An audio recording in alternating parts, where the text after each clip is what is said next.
let's talk a little bit about what I'm doing there. What I'm doing there is I'm taking what's essentially a 12-bar blues progression in a very spooky minor key. Oh, that's appropriate for October. And I am overlaying color tones from the minor scale. Let's go look at it structurally first. Our basic progression is going to be E minor, A minor. Wait, oh, sorry, let me get the timing right. 1, 2, 3, 4, 2, 2, 3, 4, 3, 2, 3, 4, 4, 2, 3, 4, A minor.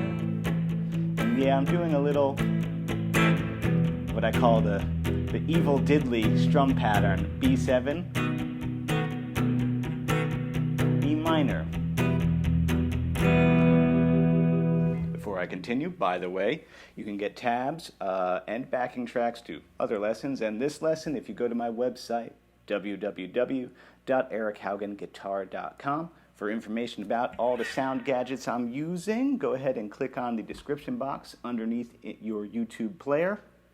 And for access to other interesting and exclusive information, you can find me on patreon.com/erichaugenguitar. Now let's continue. So if that is our essential 12-bar blues pattern in a cool minor key, let's look now at the next layer of what I'm doing here. I am thinking about my E minor scale. What's an E minor scale, you ask? Well, I'll tell you. There's our first octave, so starting on the low E string, O, 2, 3, O, 2, 3, O, 2.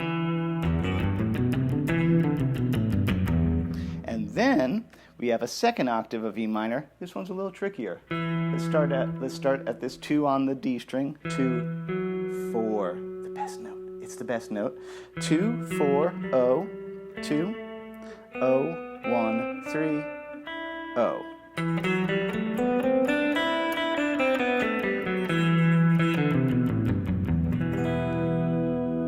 So then what I'm doing here is I'm thinking, boy golly, sure got a lot of E minors to deal with in this first 4 bars, so I'm doing a regular E minor.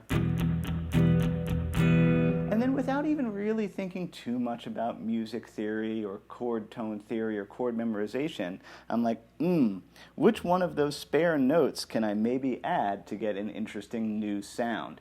And so this is a really cool way to, you know, if you're playing through a song in your band or with your friends or by yourself, to think about like, well, I got this chord progression going. There's a scale there too. Why don't I just see what happens if while I'm sitting on a chord for a long amount of time, I add a tone to it. And so the first tone I add is, my favorite note, that F sharp on that D string, that 4th fret. So the first part goes. And I usually, if I'm going to accent the weirdness, I might do some kind of arpeggiation. So you get this color of.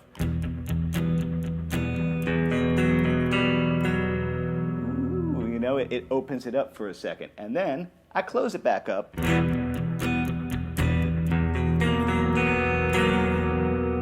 Now that one, the tone I add, this is me, so I know I can add notes from E minor. I also know that I can add notes from E blues, which would be, you know, there's a lot of overlap between blues and minor. Let's look at an E blues scale. O, 3, O, 1, 2. O, 2, here's the good stuff. O, 2, 3. There's that B flat, that's the spicy meatball right there. 0, 3. All my favorite guitar players will do that. They'll use minor, like your Richard Thompsons, your Dave Rawlings, your Richard Lloyds, your Mark Ribot's. They'll use minor, but they'll also sneak in notes from blues, which really the only note to sneak in from blues that's not already in minor is that flat 5. So that second time I get to that E minor that I want to make special, my color E minor, I add the F sharp, and I'm like, what happens? What happens if I bring in B flat there, which, you know, it's a weird, it's not a right chord. You wouldn't find this in a chord book. You just find it by messing around. I like that. So what we got there, that's 0, 2, 4, 3, 0. It's gnarly, but that's the idea because it's about to change. So that first line, E minor, weirder, A minor, and on the A minor I was like, well, I'm gonna go see what happens if I add a B natural to it, because I know that that's gonna make a nice sus2 kind of sound. I'm like, that's not evil enough for me, and so this one, I actually am adding the flat 5 of A minor. That's just, again, I guess this is one of my Eric tricks. I also know that in minor keys, you could pretty much, for a specific kind of post-rock, Nick Cave, Kid Congo Powers, Roland Howard, Skronk Factor, you can kind of add flat 5 to any chord. It'll just make it sound demented. So yeah, I end up taking an A minor and being like, well, that's nice, but that's too pretty. I want to make it uglier. So I end up with, if you're a jazzer, you might think of that as a B7 over A, but I'm still thinking of it as some kind of an A. That's O, 1, 2, 0. Messed up.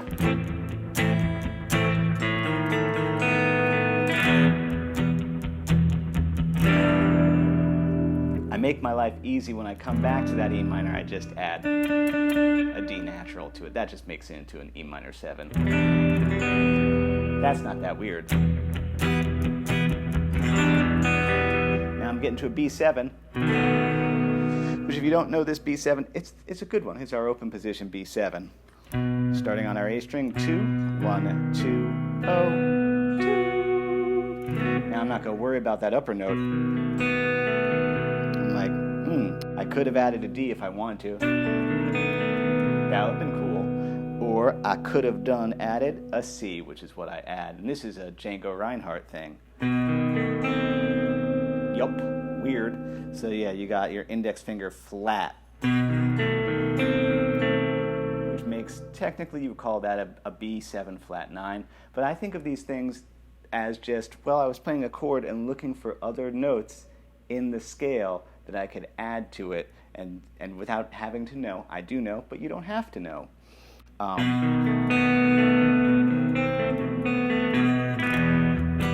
think I did a little blues fill at the end. I do that fill all the time. I guess it's one of my favorite little things. Again, B flat or flat 5 of E minor. Now, that was making something very ugly and demented. Let's go to the flip side of the coin and do the same thing to something pretty and nice. You could do the same idea. I'm going to take a 12-bar of blues. I'm going to put it in G. I'm not going to do a blues, really. I'm going to use the structure, but it's not going to be bluesy. And I'm going to add color tones to that.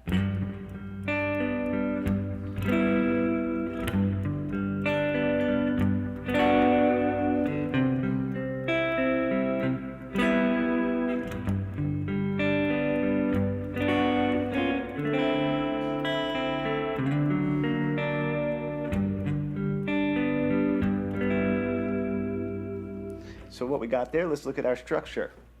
We got a G, and I'm doing this one in 6/8, so G, G, G, up to a C, back to a G, then a D7, back to a G. So that's a very nice, just major key kind of, it's a 12-bar structure, it's just not a bluesy one. Now, where's our major scale?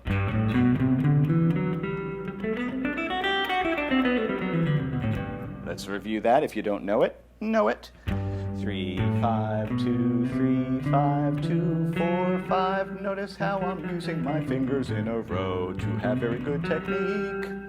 Second octave. And I always like to start again with the tonic so we can hear what's going on. So that's 5 on our D, 2, 4, 5, weird fingering, 3, 5, 2, 3. So I got on my G. I'm like, I'm I'm going to add a 6 to it. I guess I'm doing it Hendrix style because he's cool. That's what I do there. So I do a little arpeggiated, you know, because that's classic. So my grab there is thumb, 5, 4. There's my color tone. You know, if I count it up, that's a 6. I'm turning a G into a G6. I'm like, okay, back to a G. And then I'm going, what about that guy over there, that F sharp? It's a nice note there. And again, without having to know music theory, yes, that's a major 7th. I'm just kind of looking around for stuff to get. So yeah, I go. And then, so thumb's still down there holding the anchor point. And then, yeah, you got this little staircase shape over here, this 4, 3, 2 with the colored note on top. And then back to the G. Oh wait, and then it goes to the C, which I'm just doing, you know, just to keep things clear. Just a standard root 5 bar chord. 3, 5, 5, 5. I'm like, okay, let's see who's around here. I could add this note if I want to. I could add this note if I want to. The main thing is just don't change the root. You change the root of your chord, you've changed the chord. I'll say that again because that's important. If you change the root of your chord, you have then therefore change the chord itself. Don't do that. You can change any other note, just not the root. So I'm bringing in this B natural, makes a C major 7. I go back to my G. And I went back to this color chord, which is really a G major 7. And then I'm kind of cheating. I know that I can walk it back chromatically. Back it up 1 fret, 1 more fret. Actually ends up making a D9 in the open position. That's kind of outside of the lesson, but sure sounds nice. 0, 2, 1, 0.